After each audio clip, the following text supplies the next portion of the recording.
At the office, Greg keeps making drawings instead of working. He has an image in his head of a beautiful place and a pretty woman, and they both feel very real. Greg's interrupted by a call from his daughter Emily, who first asks how he's dealing with his shoulder injury.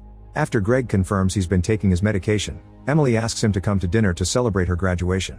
However, Greg's relationship with his ex-wife isn't good and he's afraid he'll ruin the dinner. Instead, he offers to take Emily and her brother out the next day. Afterward, Greg calls the pharmacy to refill his prescription, but they tell him he's already exhausted all his refills. After taking his last medicine, Greg leaves for a meeting with his boss and doesn't see his wallet glitching on his desk. The boss Bjorn scolds Greg for spending all his time drawing and fires him. At first, Greg is in shock and doesn't know how to react, but when Bjorn touches his shoulder, he snaps and pushes him. Bjorn accidentally hits his head on the desk and instantly falls dead. A panicking Greg considers some options, but the bathroom is occupied and the emergency exit would trigger an alarm. He decides to hang the body on the window using the shirt sleeves and covers it with the curtain. When the secretary comes in, Greg tells her that Bjorn never showed up and leaves. At the bar, Greg asks for a strong drink and notices that Isabel is watching him. Suddenly she starts making a strange hand gesture at him and announces that he's real because he isn't affected by her powers. Greg is confused by this, so Isabel waves her arm to make some objects fall from the waiter's tray. She then mentions that he needs an alibi and points at his office building, where the body can be seen in the window. Isabel says she's going to help him because she feels responsible since she created this world. But first she needs Greg to get her necklace back from her ex-boyfriend. Since her ex is real, she can't use her powers on him. Greg doesn't understand, so Isabel explains that the people in the street and the bartender aren't real. She also knows Greg's name even though he didn't introduce himself, claiming she took it from his mind. Greg goes to the bathroom and finds the ex passed out on the floor. He takes the necklace from his hand and brings it to Isabel, who tells him that it contains special yellow crystals with the power to manipulate the fake world. When she hears that the guy was unconscious, she sends Greg back to get his wallet too. Then they use the money to buy alcohol and put the crystals in it before drinking it. Now Isabel announces that Greg is free. They use the new power together and push Bjorn's body through the window, making it look like he self-deleted. Greg runs to join the terrified crowd, but Isabel drags him away to avoid suspicion. She tells him he needs to lie low, so she takes him to an electronics store to force him to sell his phone. Greg looks at a picture of his family for the last time before handing it over. On TV, they're already talking about Bjorn's death. Afterward, Isabel takes Greg to the encampment where she lives with a bunch of homeless people. However, she says she isn't homeless, she just wants to live off the grid. Since she has electricity and water and he doesn't have many options, Greg agrees to hide there for a while. In the evening, they watch the news and learn that Bjorn's case has officially been closed as self-deletion, which means Greg is safe. He still feels guilty about the incident, so Isabel reminds him that Bjorn wasn't real. Since he's still unsure about that, she decides to teach him how to use his powers. She starts by putting a lighter in his hand and guides it to make him light some candles from afar. Greg does it successfully on his first try. Then Isabel puts the candles out with a wave of her hand and takes the lighter back. Now Greg tries with his bare hand and manages to light the candles again. During dinner, Greg shows Isabel the drawings of the fancy house and the beautiful woman. She points out that it's her, which means he's been drawing their real life outside of this world and he's her guy. They end up sharing a kiss. The next morning, Emily goes to see her brother Arthur. She wants him to help her find Greg and convince him to come to her graduation. However, Arthur refuses, saying he can't trust Greg anymore. He reminds his sister that Greg always has an injury to use as an excuse to avoid things and implies he's addicted to medicine, causing Emily to get upset and leave. Meanwhile, Isabel and Greg go rollerblading and have fun knocking people over by using their powers, even the elderly. Greg is hesitant at first, but Isabel teaches him that nothing matters because it's not real. Once everyone is down, they kiss in the middle of the ring. In the bathroom, they take more yellow crystals and end up getting naughty in a stall. On their way out, they steal clothes from the coat stand. Outside, they watch themselves getting arrested. Suddenly they're in the police cars and the people in the stolen coats are just two hobos. At the police station, they get their pictures taken, but they refuse to tell the cops their names. Soon they're released and they're still eager to have more fun. In the meantime, Emily is visiting all the local shelters to find her father. Moments later, Isabel asks Greg to wait for her at the restaurant. Then she goes to the corner where he steals a client from the local working ladies. Greg wants to order while he waits, but he doesn't have enough money to pay and Isabel is leaving in the client's car.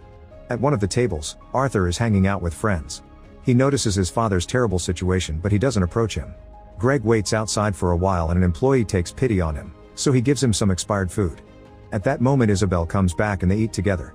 In the evening, Isabel visits Kendo to ask him to refill her necklace with yellow crystals. Greg waits outside and is approached by a dealer, who tries to sell him some illegal substances. When Greg turns him down, the dealer shows him his rear as an insult. At the same time, Emily is searching the neighborhood because Arthur told him what he saw. Eventually she finds Greg waiting for Isabel and tries to take him with her, worried about his current state of mind. Greg asks her to wait a little more and promises he'll go to her graduation, only for Emily to reveal she graduated 2 weeks ago. It seems Greg has lost track of time, but he still refuses to leave with his daughter. Defeated, Emily gives him her phone number and begs him to call her whenever he needs.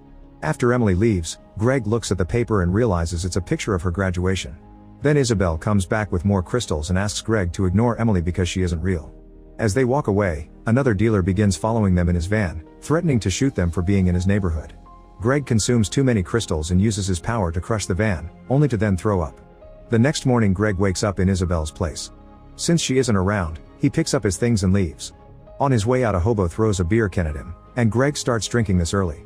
He finds a pay phone and tries calling Emily, but he only gets her voicemail.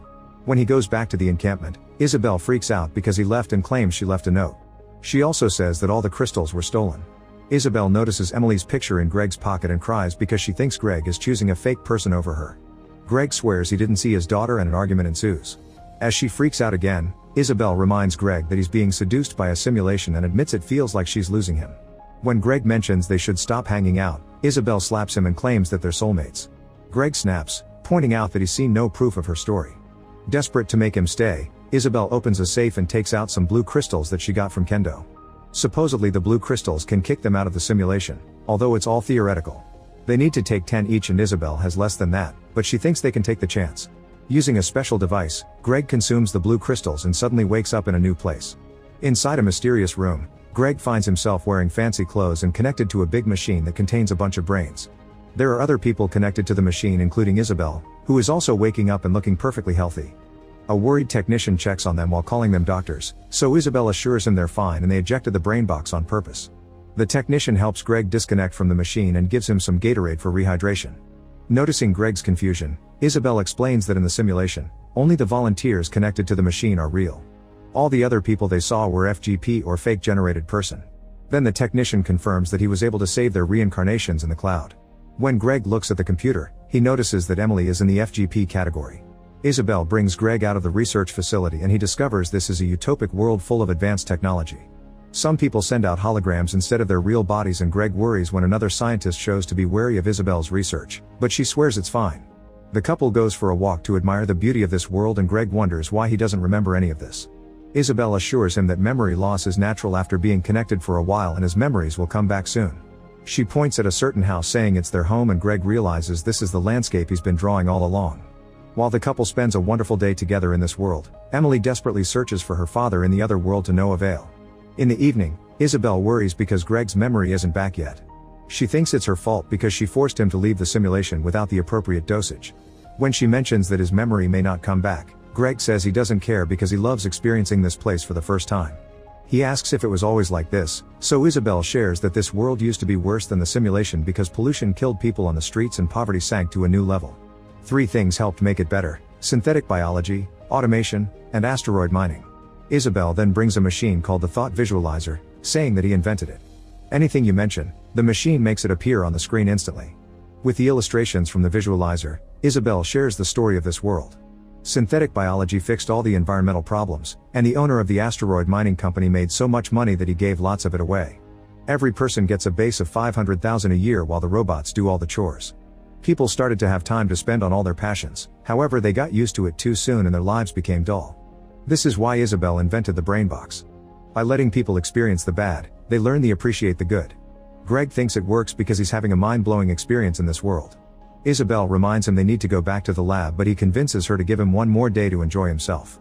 The next day the couple goes sailing before attending a party, where they have lots of philosophical conversations with other scientists. In the evening, a doctor waits until Greg is alone to tell him that there are rumors of problems with Isabel's research. Greg assures him it's fine, but the man asks him to keep an eye on things because this could affect Isabel's reputation. After the guy leaves, Isabel comes to ask Greg what they talked about. Greg tries to pretend it was nothing, but Isabel snaps, accusing him of treating her like an idiot. She thinks nobody believes in her and they're all laughing at her behind her back. To calm her down, Greg swears he does believe in her. The couple then leaves the party, unaware that an Emily hologram is looking at them. The technician warns her not to go near Greg because he's unpredictable. That night, Greg dreams of the simulation. The next morning Isabel tells him that she wants to prove her experiment works and for that she needs more data, so they should get back in the box. Greg doesn't want to go back and tells her to publish what she has, which is already enough. She only agrees to do it after he says yes to being interviewed during the presentation. That night in a packed theater, Isabel presents her experiment with the name bliss. She explains true bliss can only be achieved by understanding the contrast with the opposite state of mind. Greg is called to the stage and Isabel asks him a few questions. After he tells the crowd how great he feels, Isabel plays a video of his answers before entering the simulation, showing him to be bitter and frustrated. When she asks him if he's lacking anyone in his life now, Greg hesitates before seeing a hologram of Emily among the public. However, he still answers no. Isabel concludes her research by saying that a once frustrated man is now full of wonder. At the after-party, all the scientists approach Isabel to compliment her research. Greg keeps seeing Emily's hologram around and decides to follow it, noticing that the ugly streets of the simulation appear around her while she walks. He asks her if she's really there and she says yes before reminding him of his name and his children, claiming his head is not on straight. She's been to her tents and brought back the necklace with the yellow crystals.